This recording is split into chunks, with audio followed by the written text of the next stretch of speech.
মঙ্গলবার দিনকা আমি হলাম কষাই কাজ করি, দ্বিতীয়ত যদি কাজ না থাকে আমি এখান থেকে অটো নিয়ে চালাই।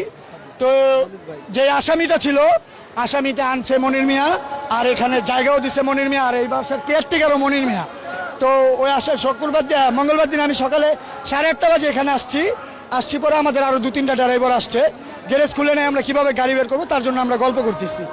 তো যেই পিচাসটা যে মার্ডার করছে ওরে দেখলাম এই বাসা থেকে এই গ্যারেজে দৌড়াদৌড়ি করতেছে বারবার।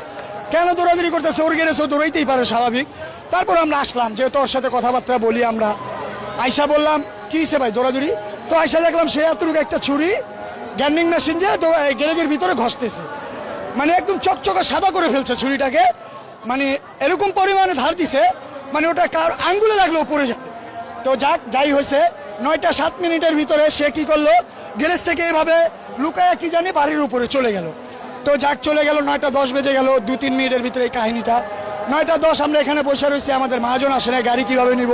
তো আমরা বসে থাকতে থাকতে 9:45 বাজে তখন যেই বাচ্চার মা খুঁজাখুঁজি করতেছে, আমাদের নিচে এসে জিজ্ঞেস করছে আপনার ভাস্তি কি এখানে গেছে?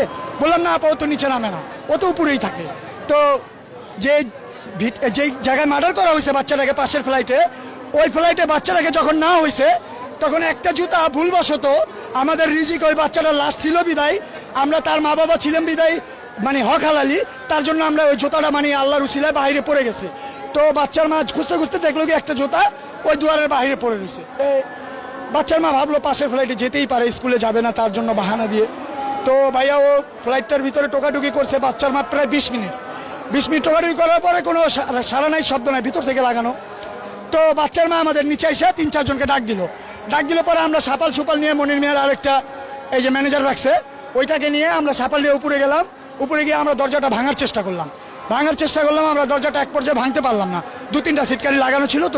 তো আমরা যতটুকু হোক এখানে একটা বগলা করার পরে আমরা যখন ভিতর দিকে এক এক করে তাকালাম তখন শুধু রক্ত আর পানিগুলো ভাসতেছিল, মানে এই ডাইনিং রুমের ভিতরে, মানে কল সব ছাইড়ে দিছিল। তো মানে রক্তর কোনো চিহ্ন রাখার মানে চিন্তা ভাবনা ছিল না। তো লাস্টে আমরা যখন ঢুকলাম দরজাটা খোলার পরে তারও 7-8 মিনিট পরে খুলছে, আমরা ওখান থেকে গ্যান্ডিংয়ের আওয়াজ পেয়েছি রুমের ভিতর থেকে। যা গ্যান্ডিংয়ের আওয়াজটা এই কারণেই পেয়েছি, রুমের ভিতর অন্য কোনো কাজ হয় নাই, হয়েছে শুধু গ্রিলটা কেটে আসামিটা পলায় যাবে, তারপরে আসামির স্ত্রী গেটটা খুলবে, এই হিসেবে তাদের পরিকল্পনা। আর তাদের দ্বিতীয় পরিকল্পনা ছিল গ্যারেজ থেকে তারা ব্যাটারির বাক্স নিয়ে গেছে 4টা। ব্যাটারির বাক্সতে আমাদের বাচ্চা তো ছোট, আমাদের 8 বছরের 7 বছরের রাইসা কত বড় হতে পারে, ছোট একটা বাচ্চা, তারে যদি 3 পিস করে ওই 3টা বাক্সর ভিতরে ভরে নিতে পারবে।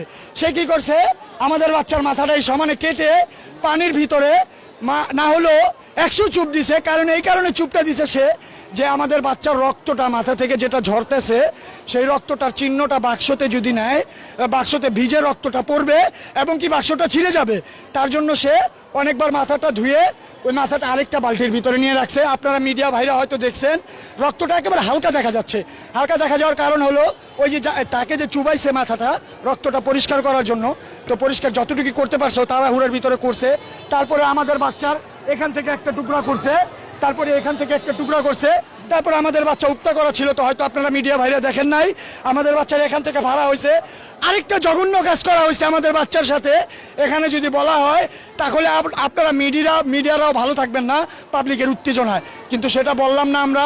কিন্তু আমরা একটাই বিচার চাই প্রধানমন্ত্রীর কাছে, যদি ওর বিচারটা এই আমরা 48 ঘন্টা আনলিমিটেড দিছিলাম, 24 ঘন্টা নিয়ে আসছি, এই 24 ঘন্টার ভিতরে আমাদের জনগণের সামনে ওর ফাঁসি চাই, ওর আর ওর স্ত্রী। আমরা এটা ছাড়া আর আমরা কোনো আন্দোলন, কোনো উচ্ছৃঙ্খলা, কোনো বিশৃঙ্খলা কিচ্ছু করবো না আমরা।